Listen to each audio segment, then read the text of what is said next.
Channel ವಾರ್ತೆಗಳ ಪ್ರಾಯೋಜಕರು Muliya Keshav Bhat and sons, Madikeri, Kolikappa, Puttur, Belthangady, Bengaluru. Palace Toyota, Balaji auto enterprises Mysuru private limited, Mysuru, Madikeri, Kushalnagar. Senthil Kumar textiles, Agrahara circle ಮತ್ತು Gandhi square, Mysuru. Sharada jewellery, ಕೊಡಗಿನ ಸಾಂಪ್ರದಾಯಿಕ ಆಭರಣಗಳ ವಿಶಾಲ ಮಳಿಗೆ, Aras road, Mysuru. Shri tarpaulins, Shri Mysuru sports, Aras road, Mysuru. A to Z super market, Vishwamanava double road, Mysuru. Police arcade, Siddharthanagara, Mysuru. Coorg Swarnabhoomi resort, Kudlur, Kushalnagar.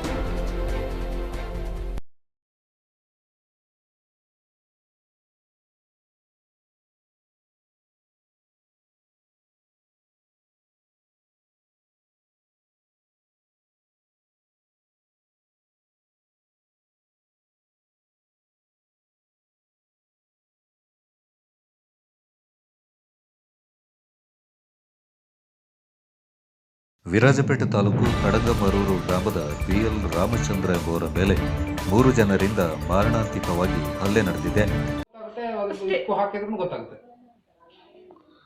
ಇದು ದಾರಿ ವಿಷಯದಲ್ಲೇ ಗಲಾಟೆ ಆಗಿದೆ.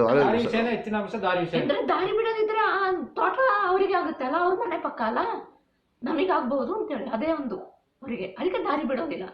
ಇಲ್ಲ, ಮೊನ್ನೆ ಒಂದು ತಿಂಗಳ ಹಿಂದೆ ಅವ್ರು ಬಿಡ್ತೀನಿ ಅಂತೇಳಿ ಒಪ್ಪಿದ್ರು, ಊರಿನವರೆಲ್ಲ ಸೇರಿದ್ರು, ಎಲ್ಲ ಒಪ್ಪದ. ಮಾರನೇ ದಿನ ಆಗೋದಿಲ್ಲ, ನನಗೆ ಇನ್ನೊಂದು ಜಾಗಕ್ಕಾಗಿ ನನಗೆ ಆ ತೋಟಕ್ಕೆ ಹೋಗ್ಲಿಕ್ಕೆ ನೀವು ದಾರಿ ಬೇಲಿ ಹಾಕಿ ಕೊಡ್ಬೇಕು, ಹಾಗಾದ್ರೆ ಬಿಡ್ತೀನಿ, ಇಲ್ಲದಿದ್ರೆ ಬಿಡೋದಿಲ್ಲ ಅಂತೇಳಿ ಮಣ್ಣೆಲ್ಲ ಹಾಕಿ ಆಗಿದೆ. ಏನಂತ ವಿಷಯ ಗೊತ್ತಾ ಸರ್, ಈಗ ಕೋರ್ಟ್ ಇದು ಕೇಸ್ ಉಂಟಲ್ಲ, ಹೈಕೋರ್ಟ್ ಹೊರಟ್ರೆ ಹೋಗಿದೆ, ದಾರಿ ವಿಷಯದ ಬಗ್ಗೆ ಹೈಕೋರ್ಟ್ ಹೊರಟ ಹೋಗಿದೆ.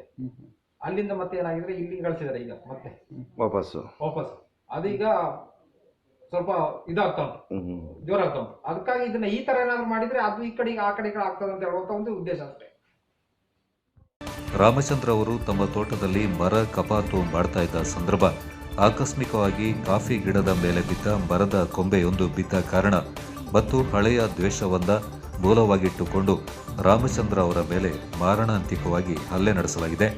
ರಾಮಚಂದ್ರ ಅವರ ಅಣ್ಣನಾದ ನಾರಾಯಣ, ಮಗನಾದ ಗಿರೀಶ್ ಹಾಗೂ ನಾರಾಯಣ ಅವರ ಹೆಂಡತಿ ಲಲಿತಾ ಅವರಿಂದ ಹಲ್ಲೆ ನಡೆದಿದ್ದು, ಹಲ್ಲೆ ಆರೋಪಿಗಳು ನಾಪತ್ತೆಯಾಗಿದ್ದು ವಿರಾಜಪೇಟೆ ಪೊಲೀಸರು ತೀವ್ರವಾದ ಶೋಧ ಕಾರ್ಯ ನಡೆಸಿದ್ದಾರೆ. ವಿರಾಜಪೇಟೆ ಸರ್ಕಾರಿ ಆಸ್ಪತ್ರೆ ಚಿಕಿತ್ಸೆ ನೀಡಲು ಹಿಂದೇಟು ಹಾಕಿದ ಹಿನ್ನೆಲೆಯಲ್ಲಿ ಸಂಬಂಧಿಕರ ಮನೆಯಲ್ಲಿ ಯೋಧನಿಗೆ ಚಿಕಿತ್ಸೆ ನೀಡಿ ಪೊಲೀಸ್ ರಕ್ಷಣೆ ನೀಡುವಂತೆ ಯೋಧನ ಪತ್ನಿ ಪದ್ಮಾವತಿ ಪೊಲೀಸರಲ್ಲಿ ಮನವಿ ಮಾಡಿದ್ದಾರೆ.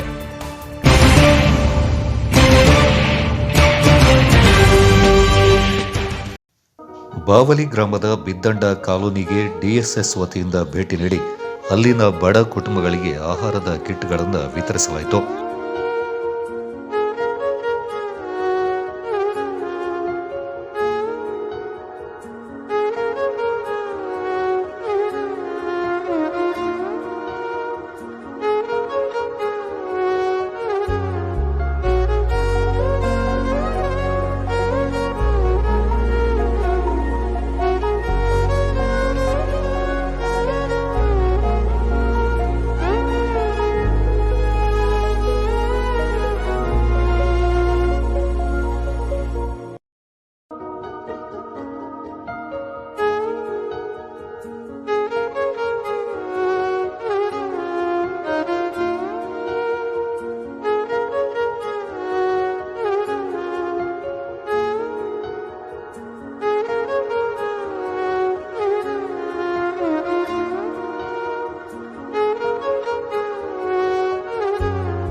ಈ ಸಂದರ್ಭ ಮಾತನಾಡಿದ ಜಿಲ್ಲಾ ಸಂಚಾಲಕ ದಿವಾಕರ್ ಹೆಚ್ಎಲ್, ಕಳೆದ ವರ್ಷ ಲಾಕ್ಡೌನ್ ಸಂದರ್ಭದಲ್ಲಿ 1000ಕ್ಕೂ ಹೆಚ್ಚು ಕಿಟ್ಗಳನ್ನು ಜಿಲ್ಲೆಯಾದ್ಯಂತ ಸಂಘಟನೆ ವಿತರಿಸಿದ್ದು, ಈ ವರ್ಷವೂ ಕಿಟ್ ವಿತರಣೆ ಕಾರ್ಯಕ್ರಮವನ್ನು ಪ್ರಾರಂಭಿಸಿದ್ದೇವೆ.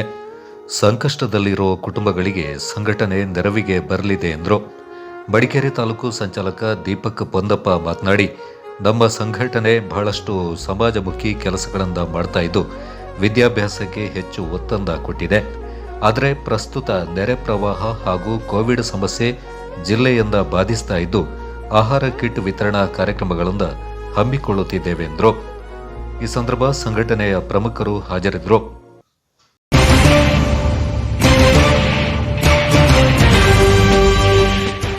ಟ್ರ್ಯಾಕ್ ಕೋವಿಡ್-19 ಸಂಸ್ಥೆ ವತಿಯಿಂದ ವಿರಾಜಪೇಟೆ ನಗರದ ಕೆಲವು ಬಡಾವಣೆಗಳ ಸುಮಾರು 125 ಕುಟುಂಬದ ಸದಸ್ಯರಿಗೆ ಸುಮಾರು 25,000 ರೂಪಾಯಿ ವೆಚ್ಚದಲ್ಲಿ ತರಕಾರಿ ಕಿಟ್ ವಿತರಣೆ ಮಾಡಲಾಯಿತು.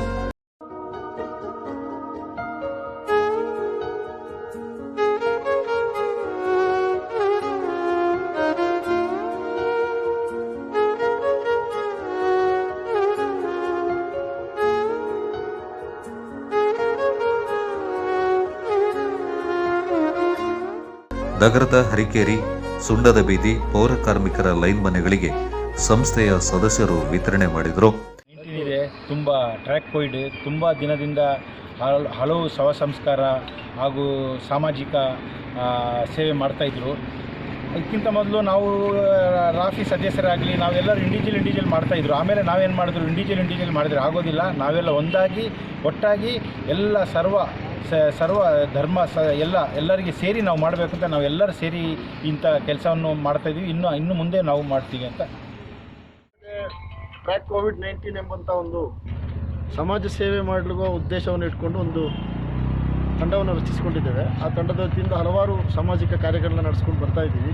ಈ ಒಂದು ಲಾಕ್ಡೌನ್ ಸಂದರ್ಭದಲ್ಲಿ ಸಂಕಷ್ಟದಲ್ಲಿರುವಂತಹ ಮನೆಗಳನ್ನು ಗುರುತಿಸಿ ಅವರಿಗೆ ನಮ್ಮ ತಂಡದ ವತಿಯಿಂದ ಆಗುವಂತಹ ಒಂದು ವಾರಕ್ಕೆ ತಲುಪುವಂತಹ ವೆಜಿಟೇಬಲ್ ಕಿಟ್ ಸುಮಾರು 25,000 ರೂಪಾಯಿ ಮೌಲ್ಯದ ವೆಜಿಟೇಬಲ್ ಕಿಟ್ಗಳನ್ನು ಇವತ್ತು ನಮ್ಮ ತಂಡದ ವತಿಯಿಂದ ಹರಿಕೆರೆ ಸುಣ್ಣದ ಬೀದಿ ಮತ್ತು ವಿರಾಜಪೇಟೆ ಮದೀನಾ ಮಸೀದಿ ಸಮೀಪ ಇರುವಂಥ ಸುಣ್ಣದ ಬೀದಿಯಲ್ಲಿ ಈ ಫುಡ್ ಕಿಟ್ಟನ್ನು ನಮ್ಮ ಸ್ವಯಂ ಸೇವಕರು ಮನೆ ಮನೆಗೆ ತಲುಪಿಸ್ತಾರೆ.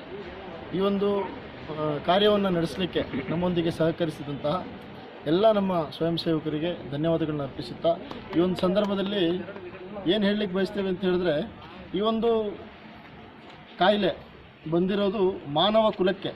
ಇಲ್ಲಿ ಎಲ್ಲಿಯೂ ಕೂಡ ನಾವು ಜಾತಿ ಧರ್ಮವನ್ನು ನೋಡದೆ ಮಾನವ ಕುಲಕ್ಕೆ ಬಂದಂಥ ದೊಡ್ಡ ಆಪತ್ತು ಅಂತ ಹೇಳಿ ತಿಳ್ಕೊಂಡು ಜಾತಿ ಧರ್ಮವನ್ನು ಮೀರಿ ನಾವು ಎಲ್ಲ ಧರ್ಮ ಯಾರು ಸಂಕಷ್ಟದಲ್ಲಿದ್ದಾರೆ ಅವ್ರನ್ನ ಸ್ಪಂದಿಸುವಂಥ ಒಂದು ಕಾರ್ಯವನ್ನು ನಮ್ಮ ಕಾರ್ಯಕರ್ತರಿಗೆ ನಾವು ಕರೆ ಕೊಟ್ಟಿದ್ದೀವಿ. ನಾವು ಅದರ ಪ್ರಕಾರ ನಡ್ಕೊಳ್ತಾ ಇದ್ದೀವಿ. ಅದರಿಂದ ಎಲ್ಲರೂ ಕೂಡ ಆ ರೀತಿ ನಡ್ಕೊಂಡ್ರೆ ಬಡವರ ಮನೆಗೆ ಏನಾದರೂ ಹೊಟ್ಟೆಗೆ ತಿನ್ನಲಿಕ್ಕೆ ಇಲ್ಲದೆ ಹೋದರೆ ಅವರಿಗೆ ಆಹಾರ ಪದಾರ್ಥಗಳನ್ನ ತಲುಪಿಸುವಂಥ ಕೆಲಸವನ್ನು ನಾವು ನಡೆಸ್ತಾ ಇದ್ದೀವಿ. ತಮ್ಮೆಲ್ಲರ ಸಹಕಾರ ಸದಾ ನಿರೀಕ್ಷೆ ನಮಗಿದೆ. ಸಂಸ್ಥೆಯ ಮುಖಂಡರಾದ ಮೊಹಮ್ಮದ್ ರಾಫಿ, ಎಸ್ಎಚ್ ಮತೀನ್, ಸಲೀಂ, ಜಿಮ್ಮಿ ಸೇರಿದಂತೆ ಹಲವಾರು ಮಂದಿ ಪಾಲ್ಗೊಂಡಿದ್ದರು.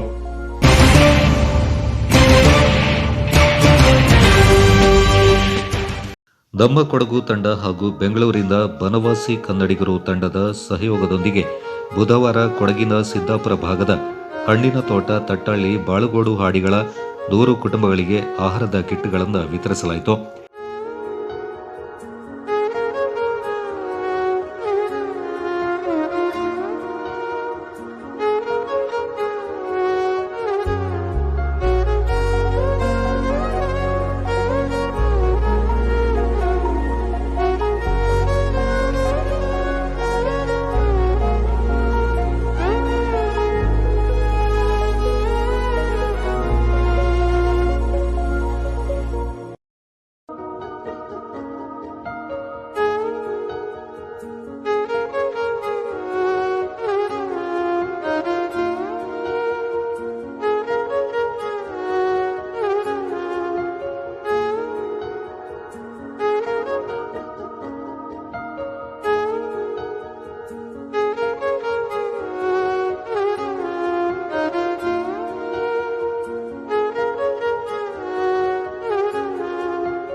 ಕೋವಿಡ್ ಕಾರಣ ಲಾಕ್ಡೌನ್ನಿಂದ ತೀವ್ರ ಆಹಾರದ ಕೊರತೆಯಿಂದ ಬಳಲುತ್ತಿದ್ದ ಆದಿವಾಸಿಗಳ ಜೀವನವನ್ನು ಸ್ಥಳಕ್ಕೆ ಭೇಟಿ ನೀಡಿ ಅವರ ಬದುಕು ಬವಣೆಗಳಿಂದ ಕೊಡಗಿನ ಯುವ ಬರಹಗಾರ ಹಾಗೂ ನಮ್ಮ ಕೊಡಗು ತಂಡದ ಸ್ಥಾಪಕ ಅಧ್ಯಕ್ಷ ನೌಶಾದ್ ಜನ್ನತ್ ಆಂದೋಲನ ಪತ್ರಿಕೆಯ ಹಾಡು ಪಾಡು ಪುರವಾಣಿಯಲ್ಲಿ ಬರೆದು ಈ ಹಿಂದೆ ಗಮನ ಸೆಳೆದಿದ್ರು.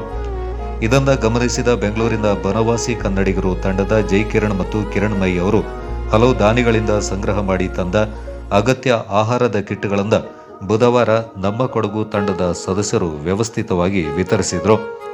ಈ ಸಂದರ್ಭ ನಮ್ಮ ಕೊಡಗು ತಂಡದ ಲೋಹಿತ್, ಬಶೀರ್, ರೋಷನ್, ಮೋಹನ್, ಅಜಿತ್ ಕೊಟ್ಟಕೇರಿಯನ್ನ, ಕೊಡಗು ಬ್ಲಡ್ ಡೋನರ್ಸ್ ಅಧ್ಯಕ್ಷ ವಿನು, ಪತ್ರಕರ್ತ ರಂಜಿತ್ ಕವಲಪಾರ, ಡಿಎಸ್ಎಸ್ ಮಡಿಕೇರಿ ತಾಲೂಕು ಸಂಚಾಲಕ ದೀಪಕ್ ಪೊನ್ನಪ್ಪ, ಮಾಧ್ಯಮ ಪ್ರತಿನಿಧಿ ಕೃಷ್ಣ ಕರಡಿಗೋಡು, ರುಬೀನಾ ಸೋಮವಾರಪೇಟೆ, ದಮಯಂತಿ, ಪತ್ರಕರ್ತ ಮುಬಾರಕ್ ಹಾಗೂ ಅಶ್ರಫ್ ಗೋಣಿಕೊಪ್ಪ ಹಾಜರಿದ್ದರು.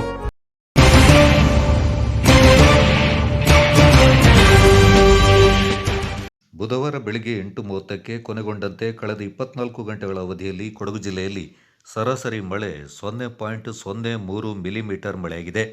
ಮಡಿಕೇರಿ ತಾಲೂಕಿನಲ್ಲಿ ಸರಾಸರಿ ಮಳೆ 0.1 ಮಿಲಿಮೀಟರ್ ಮಳೆಯಾಗಿದೆ. ಜಿಲ್ಲೆಯಲ್ಲಿ ಹೋಬಳಿವಾರು ದಾಖಲಾಗಿರುವ ಮಳೆ ಭಾಗಮಂಡಲ 0.4 ಮಿಲಿಮೀಟರ್ ಮಳೆಯಾಗಿದೆ. ಹಾರಂಗಿ ಜಲಾಶಯದ ಗರಿಷ್ಠ ಮಟ್ಟ 2859 ಅಡಿಗಳು. ಬುಧವಾರದ ನೀರಿನ ಮಟ್ಟ 2822.73 ಅಡಿಗಳು. ಬುಧವಾರ ನೀರಿನ ಒಳಹರಿವು 161 ಕ್ಯೂಸೆಕ್. ಬುಧವಾರ ನೀರಿನ ಹೊರಹರಿವು ನದಿಗೆ 40 ಕ್ಯೂಸೆಕ್, ನಾಲೆಗೆ 40 ಕ್ಯೂಸೆಕ್. ಬುಧವಾರ ನೀರಿನ ಹೊರಹರಿವು 80 ಕ್ಯೂಸೆಕ್ ಆಗಿತ್ತು.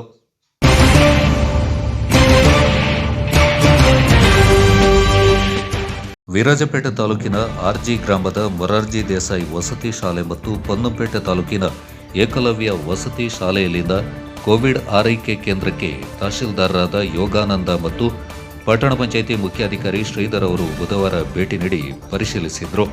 ಕೋವಿಡ್-19 ಸೋಂಕಿತರ ಯೋಗಕ್ಷೇಮವನ್ನು ವಿಚಾರಿಸಿದರು. ಊಟ ತಿಂಡಿ ಸಮಯಕ್ಕೆ ಸರಿಯಾಗಿ ನೀಡಲಾಗ್ತಾ ಇದೆಯೇ, ಬಿಸಿ ನೀರು ಒದಗಿಸಲಾಗ್ತಾ ಇದೆಯೇ ಅಂತ ಮಾಹಿತಿಯನ್ನು ಪಡ್ಕೊಂಡ್ರು.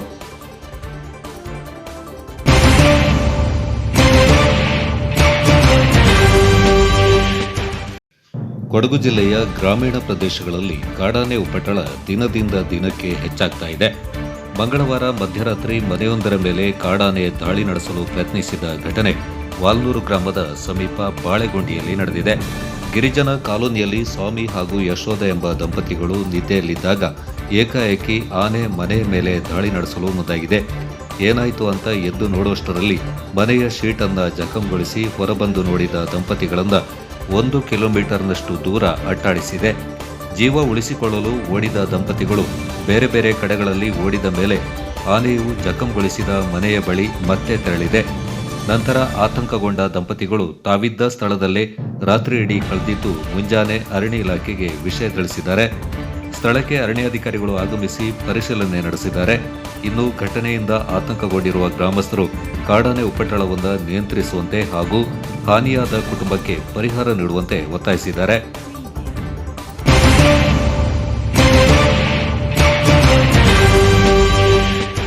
ಮಡಿಕೇರಿ ತಾಲೂಕಿನಾದ್ಯಂತ ಆದ್ಯತೆ ಗುಂಪಿನಲ್ಲಿರುವ ಕಟ್ಟಡ ಕಾರ್ಮಿಕರು, ಪೆಟ್ರೋಲ್ ಬಂಕ್ನಲ್ಲಿ ಕೆಲಸ ನಿರ್ವಹಿಸುವವರು, ಹೋಟೆಲ್ ಮತ್ತು ಆತಿಥ್ಯ ಸೇವಾದಾರರಿಗೆ ಹಾಗೂ ಆದ್ಯತೆ ಗುಂಪಿನಲ್ಲಿರುವ ಇತರೆ ಉದ್ಯೋಗಿಗಳಿಗೆ ಜೂನ್ 2ರಿಂದ ಕೋವಿಡ್-19 ನಿರೋಧಕ ಲಸಿಕೆಯಿಂದ ಮಡಿಕೇರಿ ತಾಲೂಕಿನ ಲಸಿಕಾ ಕೇಂದ್ರಗಳಲ್ಲಿ ನೀಡಲಾಗುತ್ತೆ ಅಂತ ಹಿರಿಯ ಕಾರ್ಮಿಕ ನಿರೀಕ್ಷಕರಾದ ಎಂಎಂ ಯತ್ನಟ್ಟಿ ತಿಳಿಸಿದ್ದಾರೆ.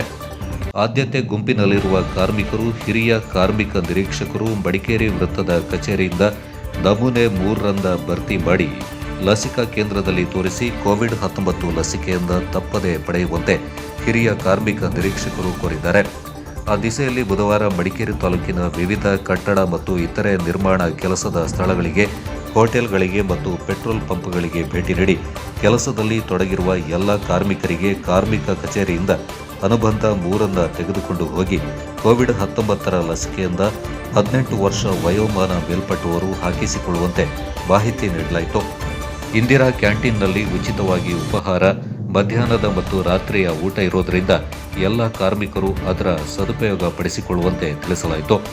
ಬಳಿಕ ಸಂತ ಮೈಕಲ್ರ ಶಾಲೆಯಲ್ಲಿರುವ ಲಸಿಕಾ ಕೇಂದ್ರ ಮತ್ತು ಕಾವೇರಿ ಕಲಾಕ್ಷೇತ್ರದಲ್ಲಿರುವ ಲಸಿಕಾ ಕೇಂದ್ರಗಳಿಗೆ ಭೇಟಿ ನೀಡಿ ಕಾರ್ಮಿಕರು ಲಸಿಕೆ ಹಾಕಿಸಿಕೊಳ್ಳುವುದನ್ನು ನೋಡಿಕೊಂಡು ಕಾರ್ಮಿಕರಿಗೆ ಧೈರ್ಯ ತುಂಬ ಕೆಲಸವನ್ನು ಕಾರ್ಮಿಕ ಅಧಿಕಾರಿ ಅನಿಲ್ ಬಗಟ್ಟಿ, ಹಿರಿಯ ಕಾರ್ಮಿಕ ನಿರೀಕ್ಷಕರಾದ ಎಂಎಂ ಯತ್ನಟ್ಟಿ ಅವರು ನಿರ್ವಹಿಸಿದ್ದಾರೆ.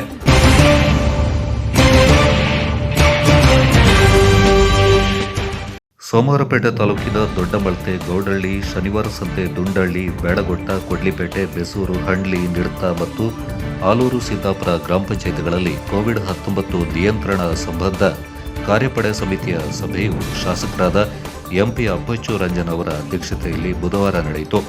ಕೋವಿಡ್-19 ನಿಯಂತ್ರಣ ಸಂಬಂಧ ಕೈಗೊಳ್ಳಲಾಗಿರುವ ಕ್ರಮಗಳ ಬಗ್ಗೆ ಅಧಿಕಾರಿಗಳಿಂದ ಶಾಸಕರು ಮಾಹಿತಿಯನ್ನು ಪಡೆದುಕೊಂಡರು. ಕೋವಿಡ್-19 ನಿಯಂತ್ರಣಕ್ಕೆ ಪ್ರತಿಯೊಬ್ಬರೂ ಶ್ರಮಿಸಬೇಕು. ಕೊರೋನಾ ವೈರಸ್ ಹರಡದಂತೆ ಮುನ್ನೆಚ್ಚರಿಕೆ ವಹಿಸಬೇಕು. ಆ ನಿಟ್ಟಿನಲ್ಲಿ ಎಲ್ಲರೂ ಜಾಗೃತರಾಗಬೇಕೆಂದು ಎಂಪಿ ಅಪ್ಪಚ್ಚು ರಂಜನ್ ಅವರು ಹೇಳಿದರು.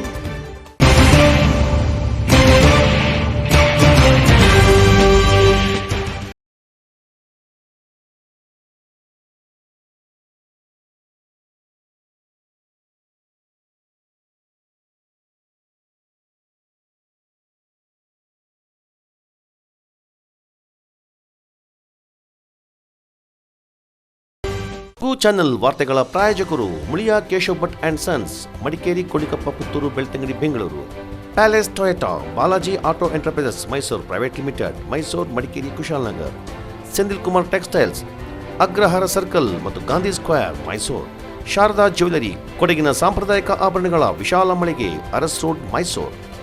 Shri tarpaulins, Shri Mysuru sports, Aras road, Mysuru. A to Z super market, Vishwamanava double road, Mysuru. Police arcade, Siddharthanagara, Mysuru. Coorg Swarnabhoomi resort, Kudlur, Kushalnagar.